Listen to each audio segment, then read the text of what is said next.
हाँ जी।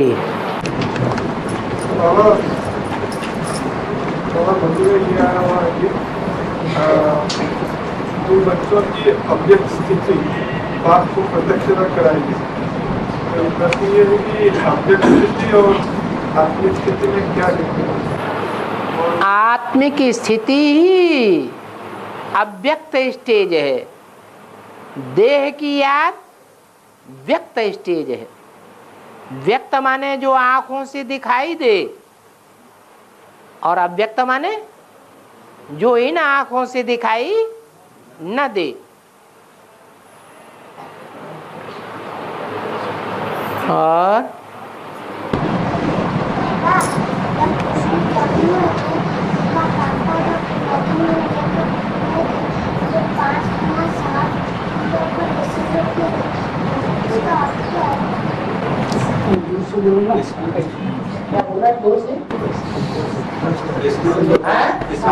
लेके गए थे नदी पार करते हुए, तो पीछे में सांप था, उसका वो सांप कौन है? क्या हुआ?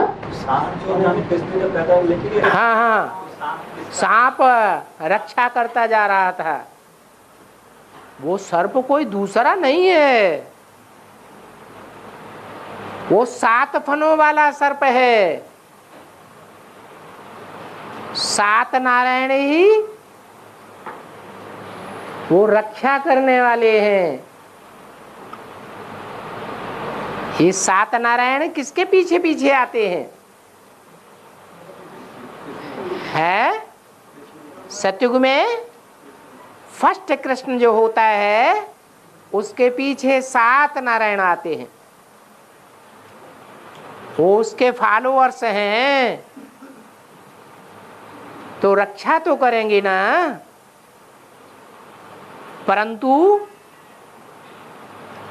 वो 7 फलों वाला अनंत नाग,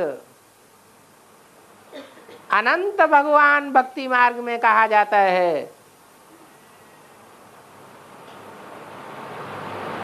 वो कौन है?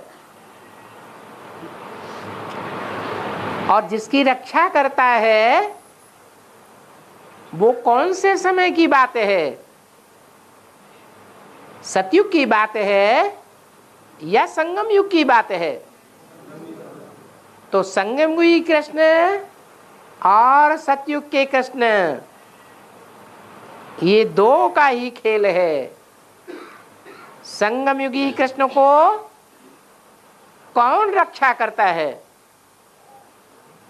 कंसी जरासंधियों से रक्षा करता है। अज्ञान की जो बाढ़ आती है, उस बाढ़ से रक्षा करता है। कौन है रक्षा करने वाला? है? अरे संगम युगी कृष्ण ही असली कृष्ण है। संगम युगी कृष्ण अर्थात कौन सी आत्मा? राम वाली आत्मा। और सतयुगी कृष्ण जिसके पीछे 7 नारायण लगे हुए हैं, वो कौन सी आत्मा है संगम युग में? दादा लेखराज ब्रह्मा की आत्मा, वो ही रक्षा करती है। वो ही अनंत नाग है। उसी को भक्ति मार्ग में कृष्ण के साथ बलराम दिखाया हुआ है। रामायण में राम के साथ लक्ष्मण दिखाया हुआ है। और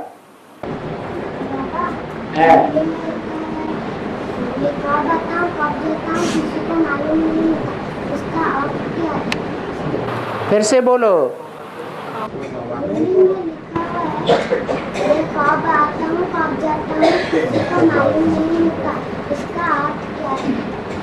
बोला कि मैं कब आता हूँ कब जाता हूँ, किसी को मालूम नहीं पड़ता, पता नहीं पड़ता। हाँ, इसका अर्थ ये है कि भूत प्रेत आते हैं तो जिसमें आते हैं उसका चेहरा मोहरा बदल जाता है, क्योंकि भूत प्रेतों को सूक्ष्म शरीर होता है। सूक्ष्म शरीर की ताकत ज्यादा होती है या स्थूल शरीर की ताकत ज्यादा होती है? सूक्ष्म शरीर की बहुत ताकत होती है। तो वो भूत प्रेत आत्माएं प्रवेश करती हैं तो चेहरा मोहरा ही बदल जाता है। जिसमें प्रवेश करती है वो अपने स्वरूप को भी भूल जाता है। लेकिन शिव बाबा को अपना शरीर है ही नहीं, सूक्ष्म शरीर भी नहीं है, स्थूल शरीर भी नहीं है। इसलिए वो इतना हल्का फुल्का है कि कब प्रवेश करता है कब चला जाता है, जिसमें प्रवेश करता है उसको भी पता नहीं लगता। इसलिए मुरली में बोला है, मैं कब आता हूँ कब चला जाता हूँ, इस ब्रह्मा को पता चलता है क्या? नहीं, इस ब्रह्मा को भी पता नहीं चलता है। बाकी गुलजार दादी में शिव तो नहीं आता, क्योंकि गुलजार दादी में जब सोल आती है तो सबको पता पड़ जाता है, उनको धक्का लगता है, शरीर हिल जाता है, चेहरा मोहरा बदल जाता है, तो सबको पता लग जाता है कि आत्मा ने प्रवेश किया। बाकी परमात्मा बाप प्रवेश नहीं करते हैं ऐसे, क्योंकि वो तो हल्का फुल्का सूक्ष्म आत्मा है। और बाबा निराकार स्टेट धारण करना अच्छा स्टेट है जो अंत में बनेगा, अंत में बनेगा जो निराकार स्टेट। अभी हम साकार में याद करते हैं, साकार में याद तो करते हैं, लेकिन जिसको याद करते हैं वो व्यक्त है या अव्यक्त है? किसको याद करते हैं? साकार शरीर तो व्यक्त है, आंखों से देखने में आता है, लेकिन उसके अंदर याद किसको करते हैं? अव्यक्त निराकार को याद करते हैं। वो अव्यक्त निराकार जब साकार को आप समान बना देगा तो हमें पहचानने की दरकार नहीं रहेगी। वो प्रत्यक्षता का टाइम हो जाएगा। जो देखे जो सुने उसकी बुद्धि में ये आ जाएगा, हमारा बाप आ गया। तो बाबा हम जो शिव को लगाए थे, शिव बाबा को लगाए। शिव माने ज्योति बिंदु आत्मा। मेरी बिंदी का नाम है शिव। वो नाम कभी बदलता नहीं है। जब शरीर बदलते हैं तो नाम भी बदल जाता है। तो वो ज्योति बिंदु शिव है। दादा लेखराज में प्रवेश करता है तो नाम क्या पड़ जाता है? ब्रह्मा नाम पड़ जाता है। फिर राम वाले व्यक्तित्व में प्रवेश करता है अंतिम जन्म में तो नाम क्या पड़ जाता है? शंकर नाम पड़ जाता है। तो मेरी आत्मा का नाम शिव है। बाकी जितनी भी आत्माएं हैं उन सबके शरीर का नाम पड़ता है। तो मैं जिसमें प्रवेश करता हूं वो मुकर्रर रथ है, सिर्फ आत्मा है या शरीर के द्वारा, अपने शरीर के द्वारा पार्ट बजाने वाला है? अपने शरीर के द्वारा पार्ट बजाने वाला है। वो स्वार्थी है या शिव की तरह सदैव परमार्थी है? वो भी स्वार्थी है। जिनको जिनको आत्माओं को अपना शरीर होता है वो सब स्वार्थी होते हैं। बाकी सतयुग त्रेता में स्वार्थी नहीं कहेंगे। क्यों?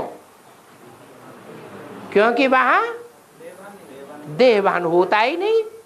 देह को याद करते ही नहीं। किसको याद करते हैं? आत्मा को याद करते हैं। तो हम याद करते हैं अपनी आत्मा को। पहले देह को भूल जाना, ज्योति बिंदु आत्मा को याद करना, फिर हम परमपिता परमात्मा को भी याद कर सकते हैं। कैसे याद करना है? साकार में आए हुए रथ में उस निराकार ज्योति बिंदु परमात्मा को याद करना, तब ही सृष्टि का परिवर्तन होगा। क्योंकि बाप आते हैं तो कोई मकसद लेकर आते हैं, लक्ष्य लेकर के आते हैं, या ऐसे ही आते हैं?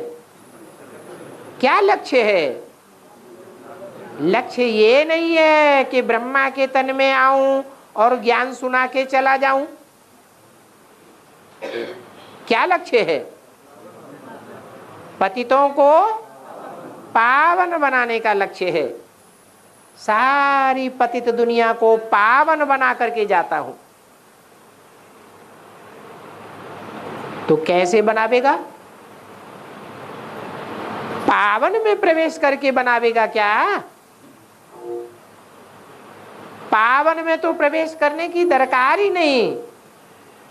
दूसरी बात, इस दुनिया में पावन कोई है ही नहीं, सब नंबरवार पतित हैं। तो मैं किस में प्रवेश करूं? है इस दुनिया में मैं जरूर उसमें प्रवेश करूं जो सबसे जास्ती पतित बना हो। उस बड़े से बड़े पतित कामी कांटे को पावन बनाऊं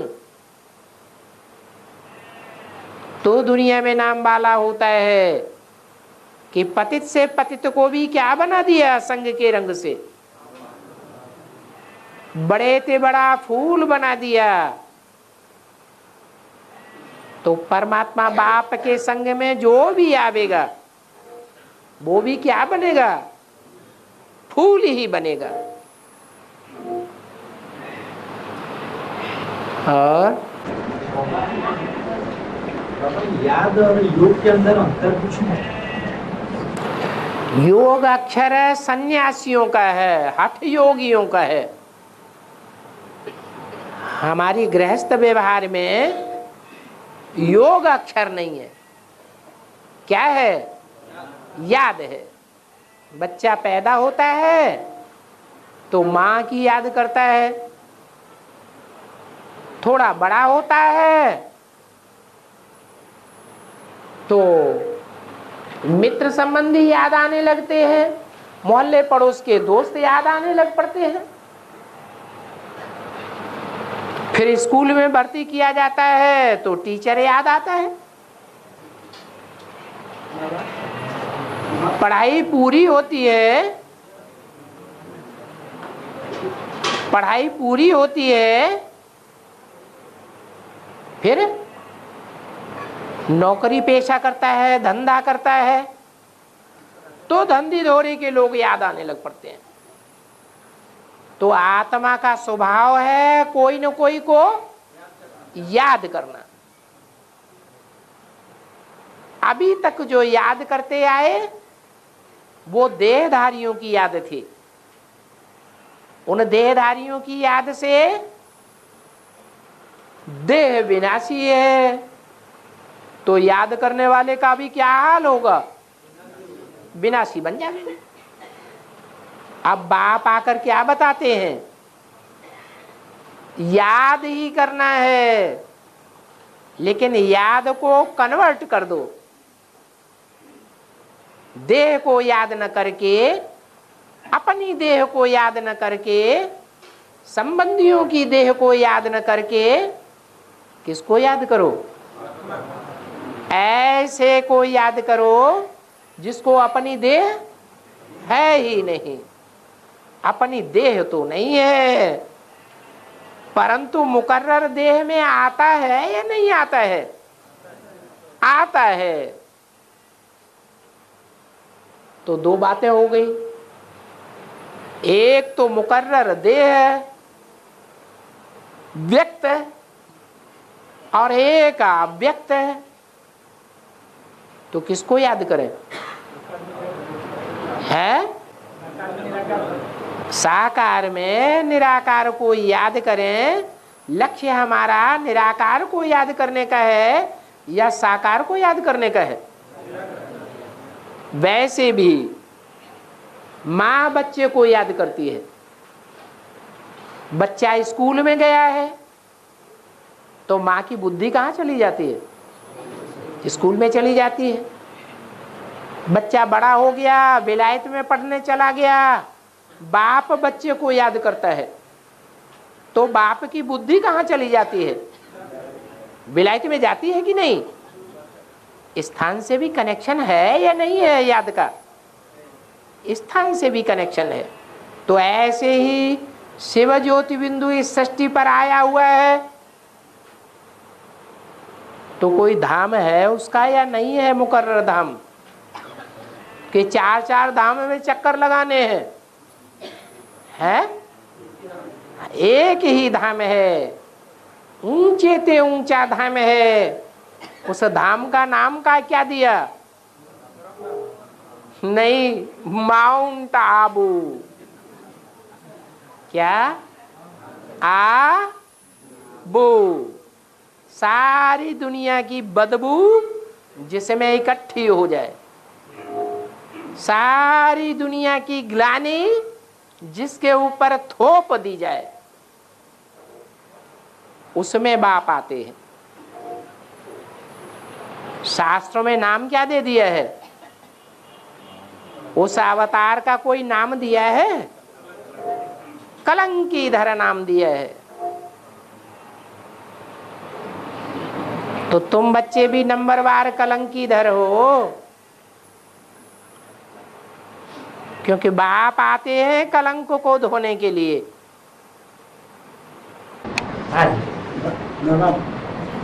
ब्राह्मण का काम है सेवा करना। इसलिए बोला हुआ है संगम पर जो राजा ही ले लेता है सेवा के बदले में, उनको सतयुग में राजा नहीं मिलता। परंतु ये प्रकाश महिला जी का संगम पर जो राजा ही ले लेता है उसको सतयुग में राजा ही नहीं मिलती है, हैं? नहीं मिलती है।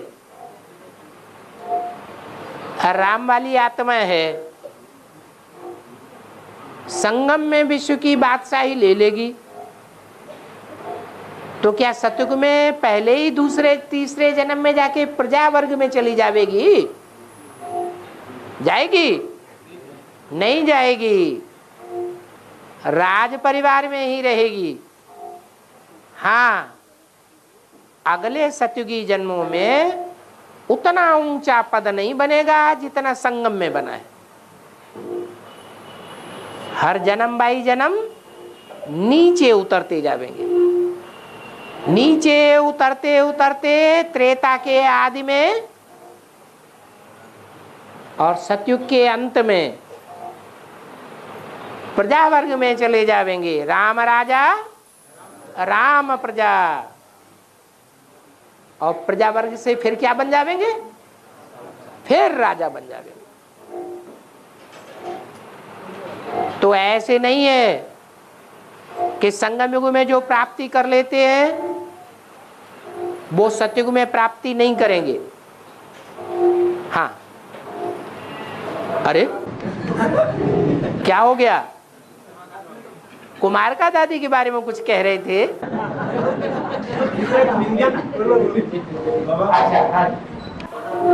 हाँ जी, माताएं कुछ कह रही हैं।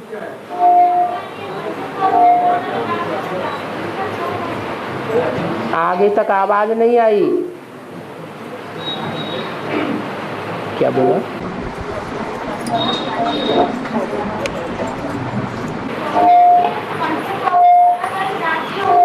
ये क्या कौन कौन हो रहा है? हैं? क्या बोला?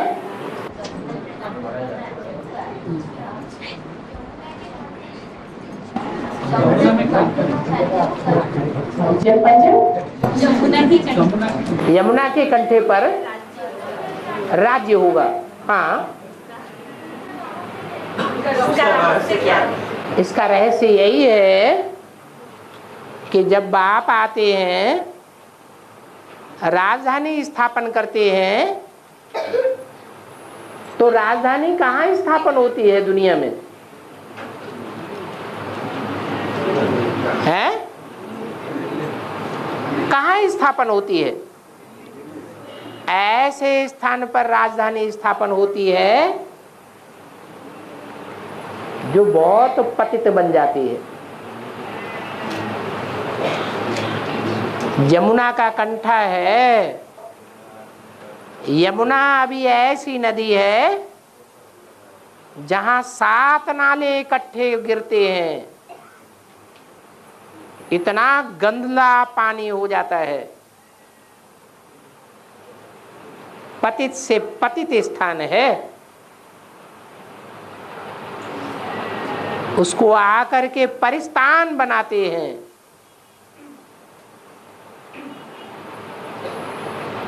परिस्तान नाम देते हैं। पतित को पावन बनाना ही परमात्मा बाप का काम है। जास्ती पतित माताएं बनती हैं या पिताएं बनते हैं? माताएं। कौन पतित बनाता है? पिताएं ही बनाते हैं। तो यमुना का कंठा है, 3 नदियां हैं, तीनों नदियों में सबसे जास्ती गंदला पानी किसका होता है? यमुना का गंदला पानी होता है। क्यों? क्योंकि यमुना की जो मिट्टी है वो गंगा की मिट्टी के मुकाबले अलग मिट्टी है कि गंगा जैसी मिट्टी है।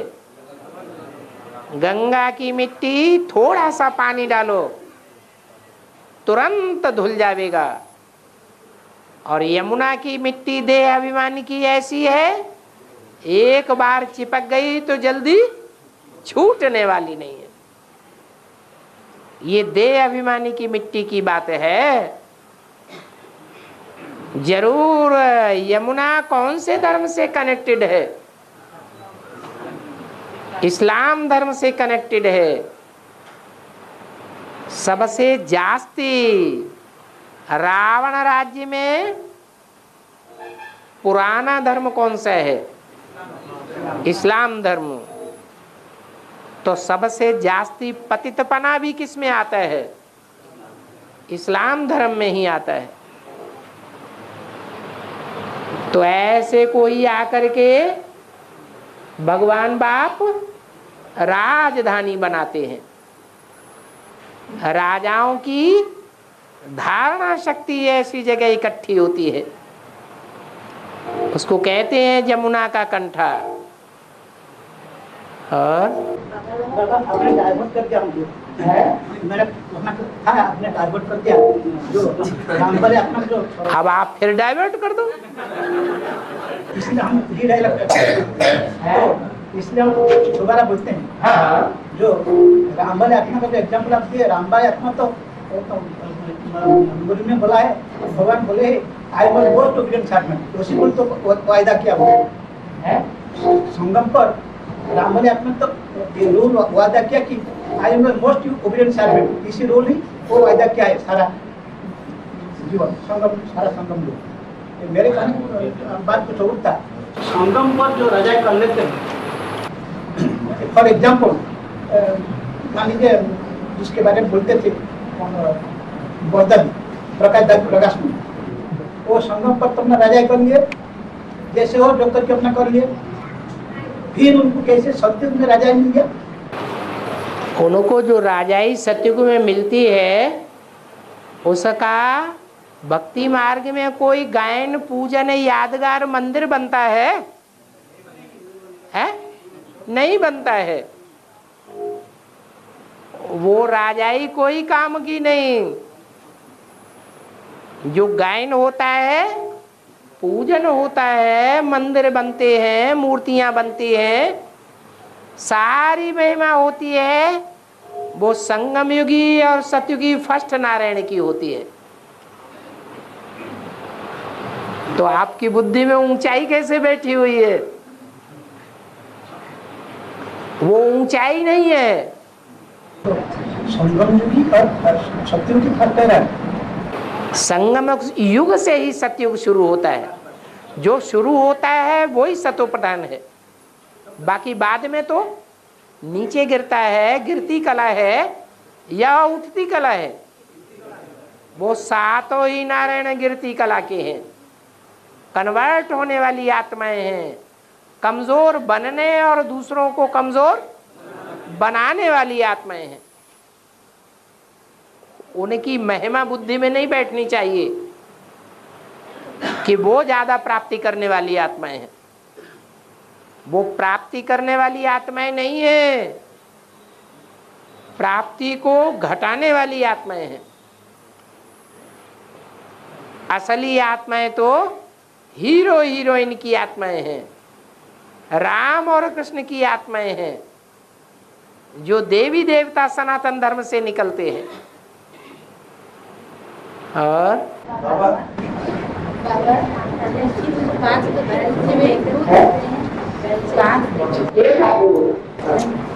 पृथ्वी जो 5 तत्व है, पृथ्वी को कन्या माता से पूर्ण करती है। पृथ्वी को कन्या माता से पूर्ण करती है। जैसे आकाश, जल, वायु इससे पूर्ण करती है। तो कौन है? कौन कौन है? आकाश। आकाश तो बाप है, सबसे ऊंचा है।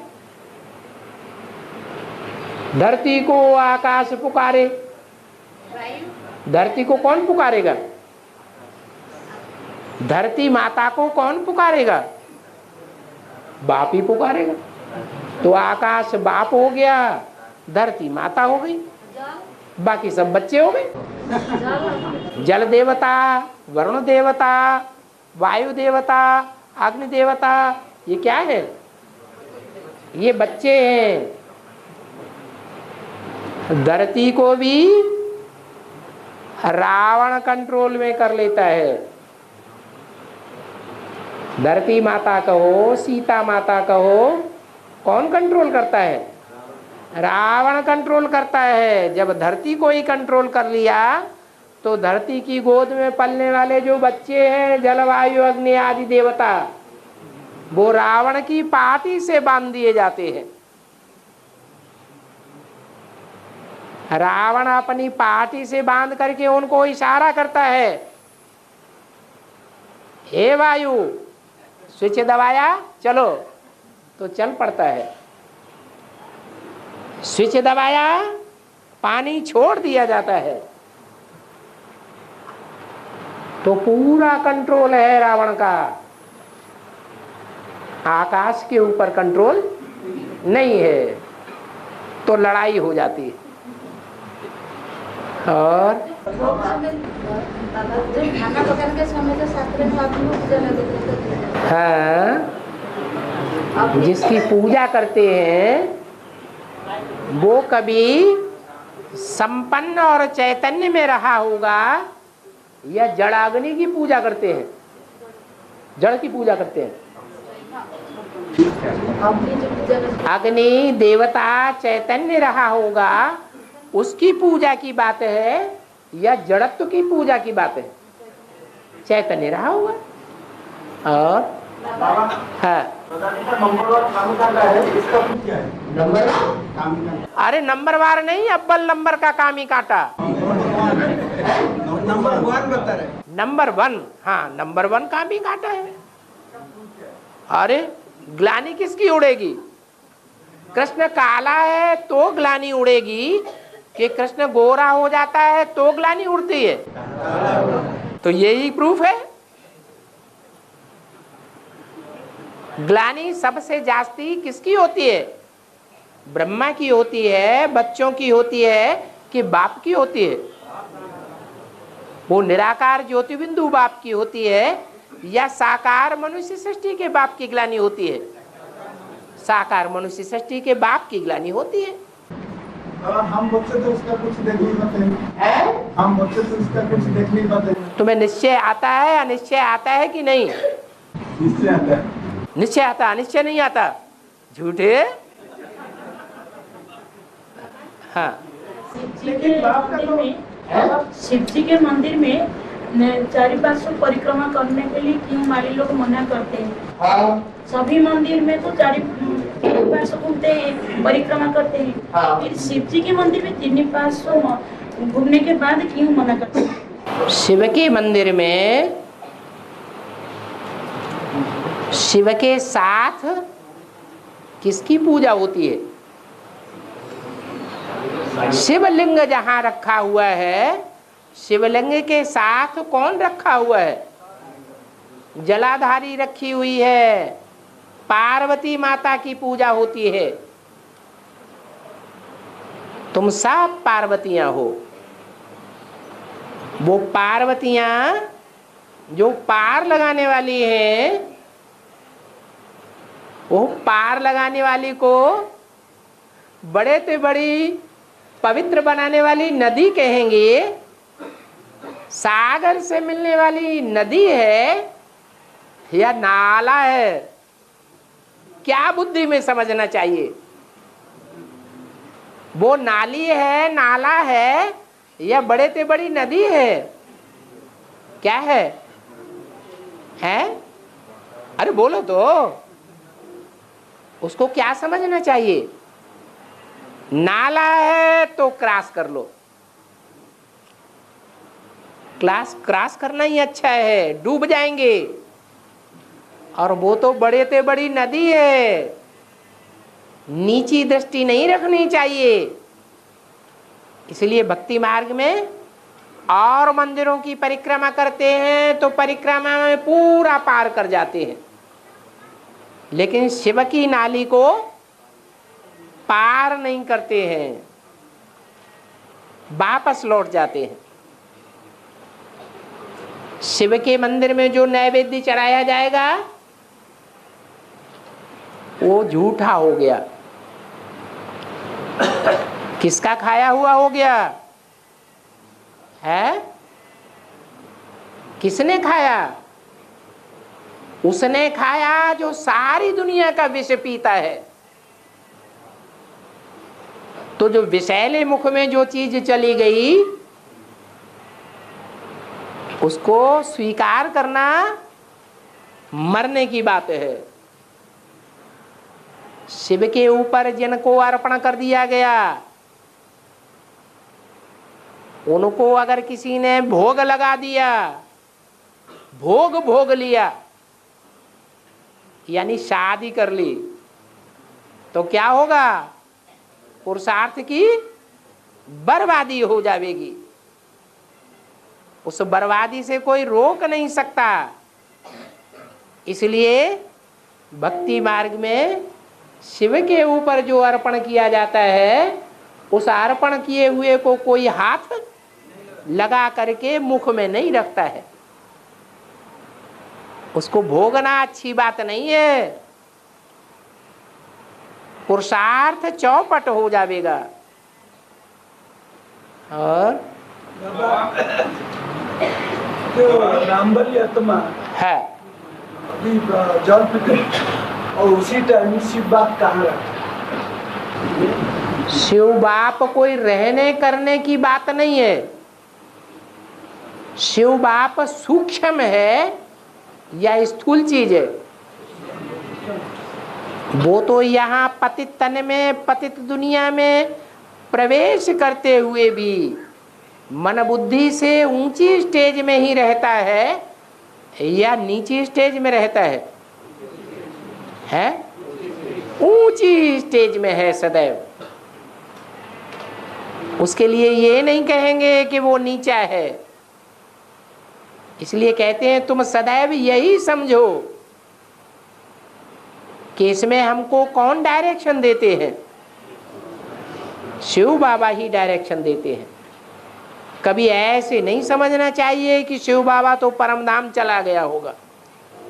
ये डायरेक्शन तो साकार ने दिया है।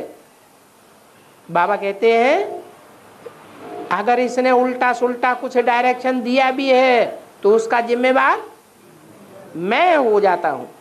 तुम शिव बाबा को ही याद करो, तुम पतित को याद मत करो। और अलकानंदा और भागीरथी, हाँ जी, इस दोनों नदी देवप्रयाग में मिलित होकर के गंगा नदी का नाम धारण किया है। हाँ, तो उसका व्याख्या अलकनंदा टहरी बांध जहां बनाया गया है, क्या नाम दिया? टहरी बांध। वहां दोनों नदियां मिलती हैं, दोनों नदियों का पानी इकट्ठा हो जाता है, अलकनंदा नाम खत्म हो जाता है। क्या नाम पड़ता है? भागीरथी नाम पड़ जाता है। भाग्यशाली रथ के द्वारा निकाली हुई नदी है। आती दोनों नदियां हैं ऊपर से, परंतु भागीरथी कहां से आती है? गौमुख से आती है। अर्थात गंगा कहां से आती है? गंगा को जन्म देने वाला कौन है? गौमुख। वो गौ कौन सी है? कौन सी गौ प्रसिद्ध है? हैं? कामधेनु गौ प्रसिद्ध है। तो यादगार भक्ति मार्ग में दिखाई हुई है। जब कामधेनु गौ की ऊंची स्टेज होती है तब गंगा निकलती है। उस ऊंची स्टेज पर कोई कोई ही जा पाते हैं।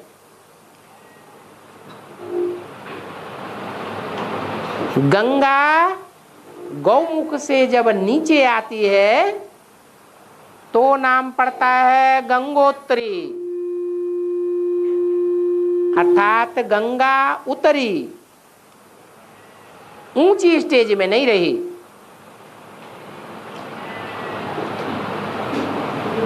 तो गंगोत्री और अलकनंदा ये अलग अलग नदियां हैं। ज्यादा पावरफुल कौन सी है? जैसे गंगा, यमुना, सरस्वती, तीनों नदियों में ज्यादा पावरफुल कौन है? गंगा ज्यादा पावरफुल होने के कारण यमुना नदी और सरस्वती नदी अपने अस्तित्व को गंगा में मिक्स कर देती है।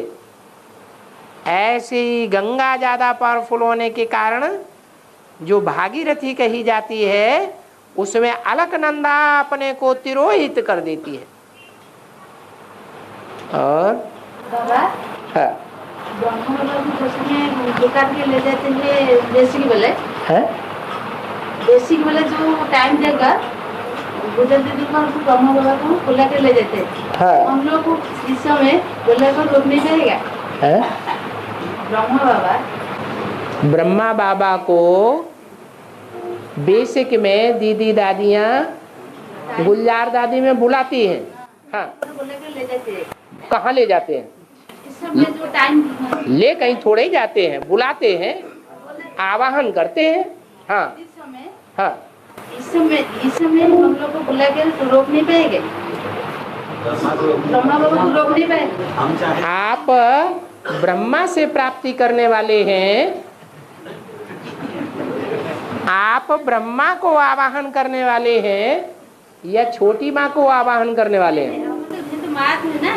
आपका लगाव किससे है जन्म जन्मांतर का? बाप से तो मात फिर नहीं, मात तो जाकर उसमें आपकी इच्छा है तो उसकी गोदी में जाओ जिसकी गोदी में सारे राक्षस जाते हैं। सारे राक्षसों ने किससे प्राप्ति की? ब्रह्मा से प्राप्ति की। तो वो ब्रह्मा को आवाहन करते हैं। आपकी भी इच्छा है तो आप भी जा सकते हैं। अरे जा सकते, देखो जाकर भी इतना समय लगाकर भी बच्चे को भटका कर सांत्वना देने पाए ना। अब देखो आपको सांत्वना लेनी है, नहीं इतना बार आपको ब्रह्मा से सांत्वना लेनी है। हो नहीं पाए तो नहीं चाहिए, हो नहीं पाई तो इसलिए बाबा बचाए ना। बचा लिया बाबा ने। बाबा आप बचना नहीं चाहते, फिर याद आ रहा है शांति के लिए जो चाहती हूँ ना, हैं? जो बापा चाहते ऐसा होते हैं। हम लोग को पुकारते हैं ना बेसिक वाला विजय माला को ना। बेसिक वाले कहाँ विजय माला को पुकारते हैं? नहीं नहीं, हम लोग को एडवांस विजय माला को जो पुकारते हैं, हाँ तो वो टाइम जाता हो गया ना।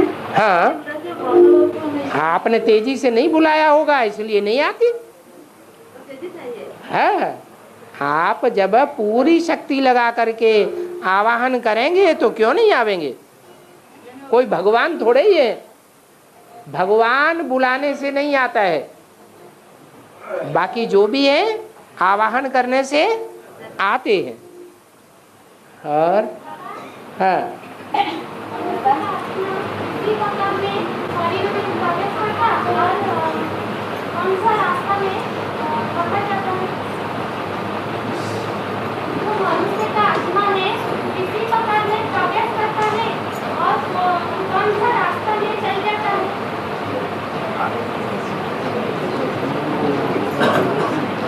क्या कुछ समझ में नहीं आ रहा है?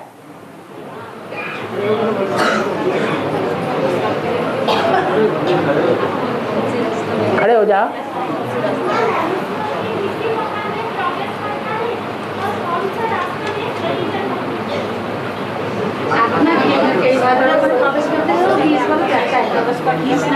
आत्मा कौन सी रास्ता में शरीर के अंदर प्रवेश करता है और कौन सी रास्ता में चली जाती है? वो तो जैसी आत्मा होगी वैसे रास्ते से जाएगी आएगी। पतित आत्मा होगी तो पतित रास्ता पकड़ेगी, पावन आत्मा होगी तो पावन रास्ता पकड़ेगी। पावन इंद्रियां भी हैं और भ्रष्ट इंद्रियां भी हैं। मरते समय याद आने की बात है। अंतमते सो गते, सारा जीवन जो याद करते रहे वो ही रास्ते में जाना है।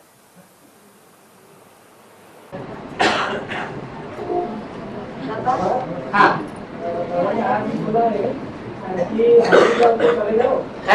हॉस्पिटल में चले जाओ और हॉस्पिटल में जाओ और उनको बोलो कि आओ हम तुमको 21 जन्म के लिए निरोगी बना दें। 21 जन्मों के लिए निरोगी बना। हाँ आज बाबा ने बोले अभी तो फिर बोले कि तुम्हारा अभी अगर रोग होता है तो वो होता रहेगा। तुम्हारा रोग होता है तो होता रहेगा। बीमारी अगर होता है तो वो होता रहेगा। हमारा हम बच्चों का रोग होता ही रहेगा। पॉइंट आया ना, हाँ, कि रोग आता रहेगा, चलता है, रोग इसी वाले हाँ वो हॉस्पिटल जाना है। हाँ, हॉस्पिटल में जाकर के उन लोगों को समझाओ। तो 21 जन्मों के कैसे निरोगी बन जाएंगे? 21 जन्मों की निरोगी तब बन जाएंगे जब हम बीज को पानी देंगे। वो किसको पानी देते हैं? किसकी परवरिश करते हैं? शरीर की परवरिश करते हैं। पत्तों को पानी देने से पौधे को पावर मिलेगी क्या? है? नहीं मिलेगी। पानी किसको देना पड़े? बीज और बीज से निकली हुई जड़ों को पानी देना पड़े। तो बीज को पहचानना है। वो बीज की पहचान सिवाय बाप के कोई दे ही नहीं सकता। तो बीज में अगर पानी देंगे तो शरीर निरोगी हो जाएगा इसी जन्म में। कौन से पानी की बात है? फिर भगवान बाप आते हैं तो मनुष्य सृष्टि का कौन सा बीज है जिसमें पानी देते हैं? कौन सा बीज है जो पानी को धारण करता है? जिससे सारा मनुष्य सृष्टि रूपी झाड़ सरज सब्ज हो जाता है। कोई बीज है? प्रजापिता है। हाँ,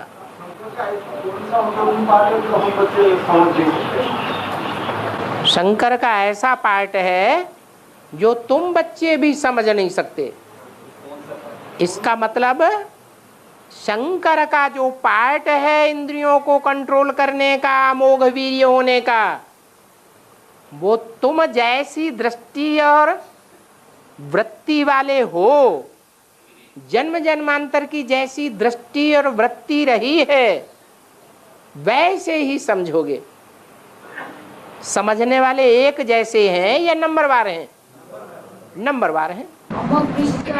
अमोघ वीर्य का मतलब ये है कि जो भी मनुष्य मात्र हैं वो सब भोगी हैं।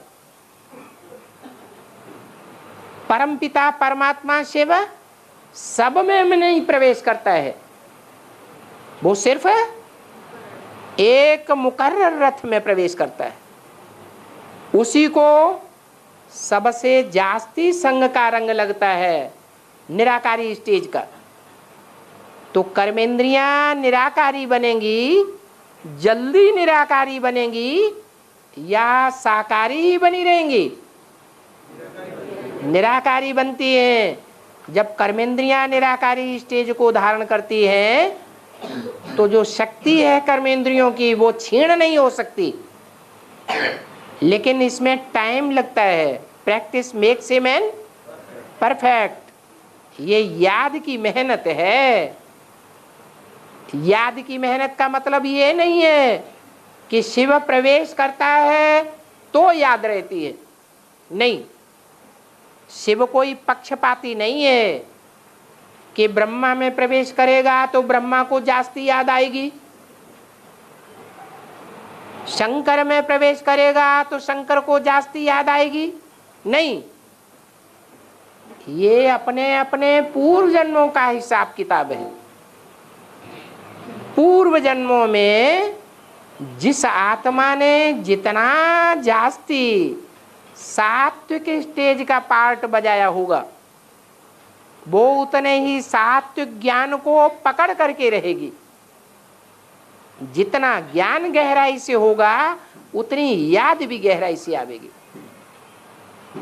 निराकार की याद निराकारी निर्विकारी स्टेज बना देती है, नहीं तो इंद्रियों में विकार पैदा होने से इंद्रियां दुखदायी बन जाती हैं। जब इंद्रियां दुखदायी बन जाती हैं तो शक्ति क्षीण करेंगी या शक्ति को प्रिजर्व करेंगी? शक्ति क्षीण हो जाती है। दूसरों को दुख देने से आत्मा की शक्ति तेजी से क्षीण होती है। और बाबा 69 और 76 बीच में जो अव्यक्त वाणी गुजर जाती कौन के बाबा बाप दादा आकर तो देखा थे सुना थे, वो क्या ठीक नहीं है? अभी गुजर जाती के सामने आकर तो देखा थे, क्या ठीक नहीं है? ठीक नहीं है? क्यों ठीक नहीं है? वो माँ की वाणी नहीं है क्या? गुलजार दादी के द्वारा जो वाणी चलती है वो ब्रह्मा माँ की वाणी है या नहीं है? है। तो माँ की भी बात माननी चाहिए या नहीं माननी चाहिए? और न मानने का कोई कारण तो निकले। ब्रह्मा की जो वाणी गुलजार दादी के द्वारा चलती है, कोई एक भी ऐसा वाक्य निकालो जो मुरली के महावाक्यों के बरखिलाफ जाता हो। ऐसा एक भी वाक्य है क्या? है? नहीं है। तो माँ को पकड़ने से हम राक्षस कैसे बने? पूरा श्रीमत के अनुकूल है ये वाणी है। माँ को पकड़ने से राक्षस भी बन गए। माँ को पकड़ने से राक्षस कैसे बने? हाँ, क्योंकि वो सिर्फ धारणा की वाणी है, वो ज्ञान की वाणी नहीं सुनाती है। माँ धारणावान होती है या नहीं होती है? धारणावान होती है, लेकिन ज्ञान नहीं है। तो ज्ञान न होने के कारण सारा डब्बा गोल हो जाता है। इसलिए ये नहीं कहा कि सिर्फ माँ की वाणी को ही मानो, क्या कहा, माता पिता दोनों की वाणी को फॉलो करो। और जो शिव बाबा प्रवेश करता है तो 60 वर्ष तो नहीं हुआ, तो ब्रह्मा बाबा को 60 वर्ष हुआ, जो दादा लखराज को, और सेवकराम को 60 वर्ष हुआ, तो राम वाली आत्मा अभी जो प्रवेश करते हैं वो 60 वर्ष। राम वाली आत्मा में जो प्रवेश करते हैं वो राम वाली आत्मा बेहद के ज्ञान में चली जाती है कि हद के ज्ञान में रहती है, तो आयु भी बेहद की हो जाती है। वो 60 साल 6 वर्ष के बराबर हो जाते हैं। 70 से लेकर के 75 तक ये 6 साल हुए। ये 6 साल हद के हैं या बेहद की स्टेज के हैं? बेहद की स्टेज के हैं। इसलिए 60 साल में जो काम होता है वो 6 साल के अंदर पूरा हो जाता है। और ज्ञान चंद्रमा जो गुलजार राज्य में प्रवेश करता है, फिर शंकर वाली आत्मा में प्रवेश करता है और जगदम्बा में भी प्रवेश करता है। हाँ, कैसे प्रवेश करता है? 3 जगह। एक गुलजार दादी में जो प्रवेश करता है उसके लिए कारण बताया कि बचपन से ही गुलजार दादी बहुत आकर्षण वाली थी और ब्रह्मा बाबा उसको बुलाते रहते थे और वो भाग जाती थी। बचपन से लेकर के बड़े होने तक भी यही क्रम चलता रहा। तो जब ब्रह्मा बाबा ने शरीर छोड़ा तो उनकी आसक्ति कहाँ लगी रही? गुलजार दादी में लगी रही। अंतमते सो गति हो गई। उसी शरीर में आते हैं, दूसरे शरीर में बहुत कम। तो गुलजार दादी में जो ज्ञान चंद्रमा आता है वो सूक्ष्म शरीर से आता है, देहभान से आता है। आने का कनेक्शन देहभान का है या आत्माभिमान का है? देहभान का है। और राम वाली आत्मा में जब प्रवेश करते हैं तो राम वाली आत्मा बीज रूप स्टेज वाली है या जन्म जन्मांतर जो पार्ट बजाया है उसमें देहभान का पुट ज्यादा है?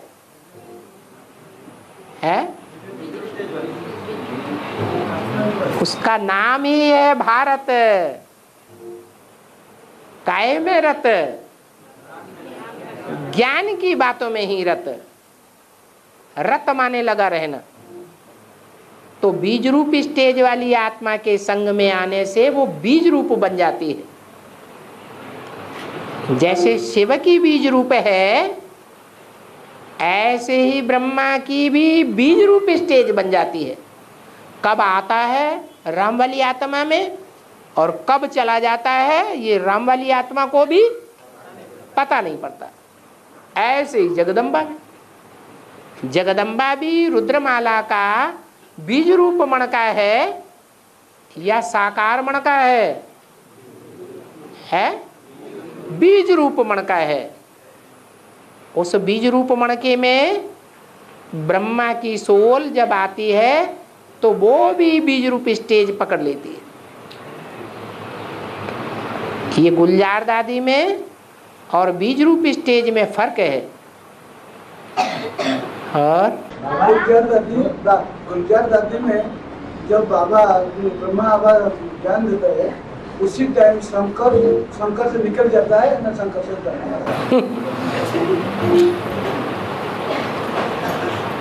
शंकर वाली आत्मा को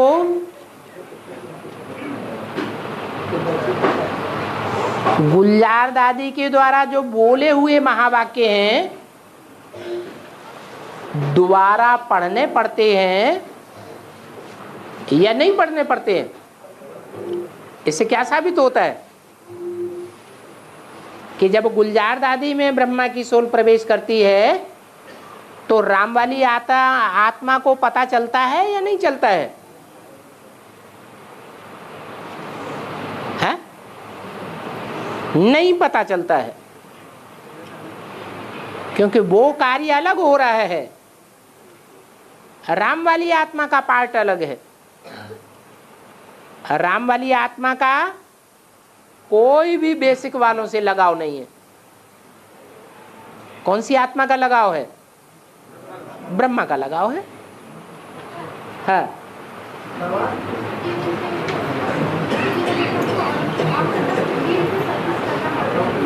सूर्यवंशियों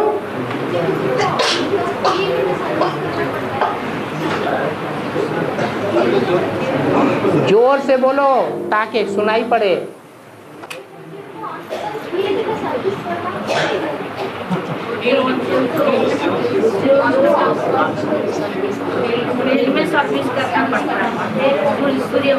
सूर्यवंशी को अंतिम तक सर्विस करना पड़ता है। सर्विस करना पड़ता है, क्यों?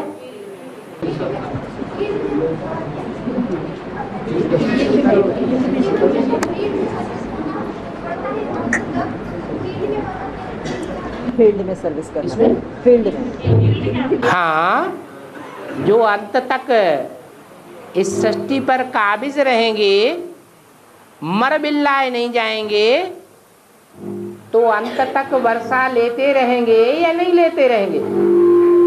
हैं? अंत तक वर्षा लेते रहेंगे। उनका पार्ट है सारी सृष्टि में घूम घूम के सेवा करने का।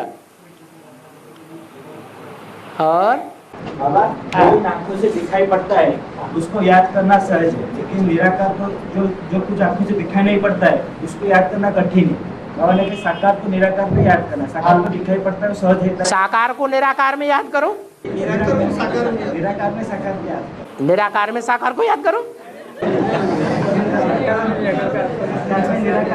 साकार में निराकार को याद करो। हाँ, साकार को दिखाई पड़ता है लेकिन निराकार को दिखाई नहीं पड़ता, उसको याद कैसे करें? निराकार जो चीज दिखाई नहीं पड़ती है, जैसे डॉक्टर लोग हैं, डॉक्टर लोगों को मलेरिया का कीटाणु इन आंखों से दिखाई नहीं पड़ता है, लेकिन जब वो यंत्र लगाते हैं तो उस यंत्र से मलेरिया का कीटाणु दिखाई पड़ता है। तो उस कीटाणु को याद करें या नहीं करें? बोलो, याद करना पड़े ना। तो ऐसे ही यहाँ है, जिनको तीसरा नेत्र मिला हुआ है उनकी बुद्धि में बैठ जाता है कि शिवा ज्योति बिंदु है, इतना सूक्ष्म ज्योति बिंदु है जो इन आंखों से दिखाई नहीं पड़ता। बाकी जिसकी जैसी स्टेज है वैसी निराकारी स्टेज में देख सकता है। कोई को बड़ा बिंदु याद आवेगा, कोई को सूक्ष्म बिंदु याद आवेगा। जैसे कागज पर बिंदु रखते हैं तो जितना मोटा कलम होगा उतना मोटा बिंदु रखा जाएगा। बिंदु सूक्ष्म से सूक्ष्म हो सकता है। ऐसे ही बुद्धि से समझने की बात है कि 500-700 करोड़ मनुष्य आत्मा रूपी बिंदु है, उनमें सबसे जास्ती सूक्ष्म कौन है? कौन है? शिव परमपिता परमात्मा। जितना सूक्ष्म ज्योति बिंदु होगा उतना ऊंची स्टेज में जाएगा, जितना कम सूक्ष्म स्टेज वाला होगा उतना नीचे रहेगा धरणी की ओर। जैसे पेड़ पौधों की आत्माएं हैं, जब विनाश होगा जलमयी हो जावेगी, बर्फ ही बर्फ हो जावेगी, उस समय वो पेड़ पौधों की आत्माएं मनुष्य आत्माओं के मुकाबले ऊंची स्टेज में रहेंगी या नीचे रहेंगी? नीचे रहेंगी। और वो मनुष्य आत्माएं ऊंची स्टेज में होंगी, नंबर 1। उसमें भी जो देव आत्माएं होंगी वो सबसे ऊपर होंगी। देव आत्माओं में भी जो संपूर्ण देवताएं 84 जन्म लेने वाले होंगे वो बहुत ऊंची स्टेज वाले होंगे। उनमें भी जो सतयुगी देवताओं को जन्म देने वाले हैं, संगम युगी लक्ष्मी नारायण के राज्य में आने वाले हैं, उनकी ऊंचाई का तो कहना ही क्या। ये स्टेज कहां बनाएंगे? यहां संगम युग में बनाते हैं। और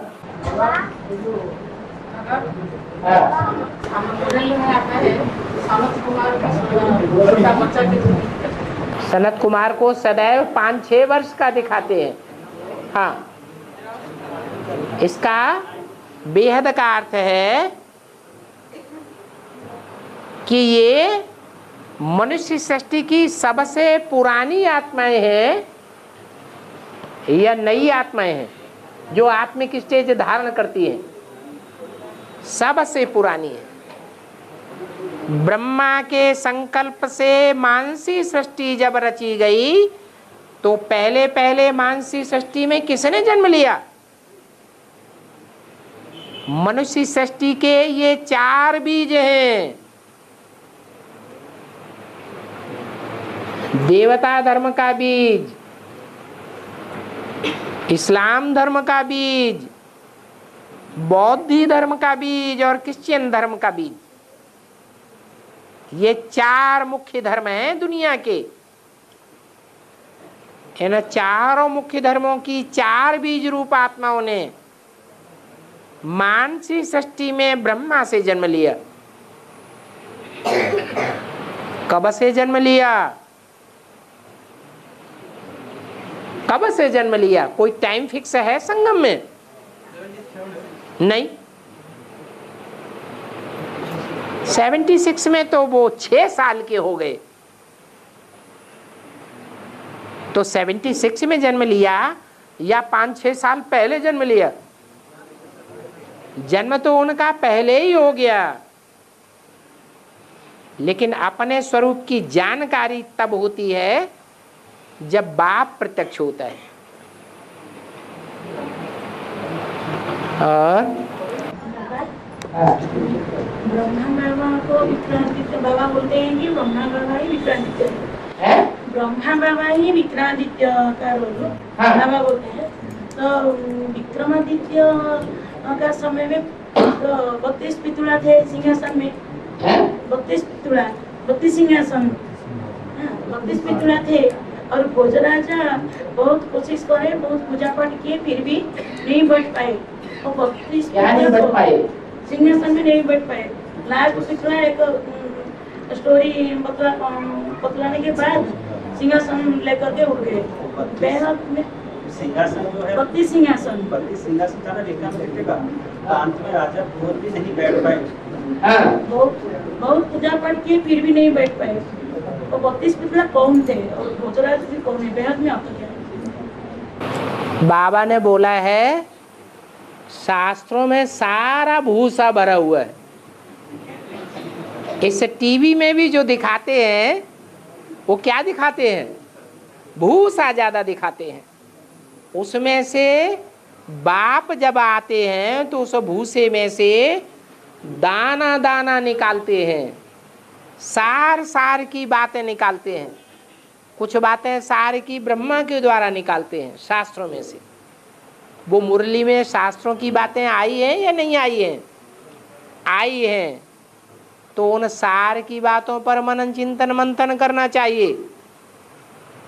कुछ बातें टीचर के रूप में जब व्याख्या देते हैं तो शास्त्रों की बातें क्लैरिफिकेशन में आई हैं, सार रूप में बताई हैं।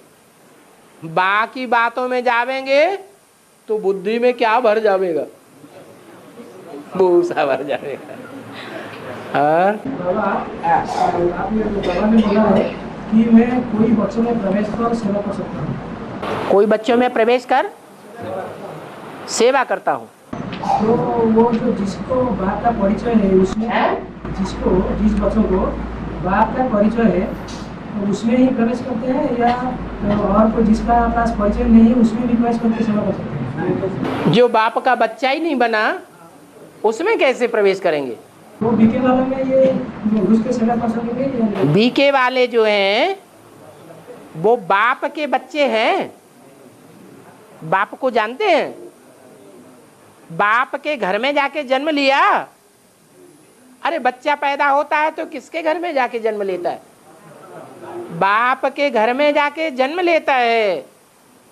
बाप की घरवाली उसके बुद्ध रूपी पेट में जाता है, बाद में जन्म लेता है। तो जो भी एडवांस के बच्चे हैं वो बाप के घर में जाके जन्म लेते हैं या ऐसे ही बच्चे बन जाते हैं? बाप के घर में जन्म लेना पड़े। जैसे जन्म लेते हैं तो जन्म लेने से पहले गर्भ में रहना पड़ता है। 9 महीने गर्भ में रहते हैं तो बाहर की दुनिया से कनेक्शन कट हो जाता है। ये भी बेहद का गर्भ है। 7 दिन में 1 दिन आना, 1 दिन जाना, 9 दिन बाहर की दुनिया से बुद्धि का कनेक्शन कट हो जाता है। फिर बच्चे की पैदाइश होती है। हाँ, बाप अकेले प्रवेश नहीं कर सकते तो बाप दादा कॉम्बाइंड होकर के प्रवेश कर सकते हैं क्या? बाप के कंबाइन होकर प्रवेश कर सकते हैं। ये बाप की प्रवेशता दादा के साथ है। बाप और दादा कंबाइंड हैं या अलग अलग हैं? कंबाइंड हैं। बाप कौन है? है? बाप कौन है? शिव बाप है। अगर शिव बाप है तो दादा कौन है? आत्माओं के बीच में बड़ा पार्टधारी कौन है? रामवाली आत्मा। इस रूप में अगर आत्मिक स्थिति में स्थित होके देखेंगे तो शिव बाप है आत्माओं का और रामवाली आत्मा दादा है। अगर भाई बहन के रूप में देखेंगे तो राम वाली आत्मा में शिव बाप प्रवेश होकर के प्रत्यक्ष होता है। वो बाप है। और ब्रह्मा वाली आत्मा दादा है। ये बाप दादा है। राम और कृष्ण बाप दादा हैं। समझने का फेर है।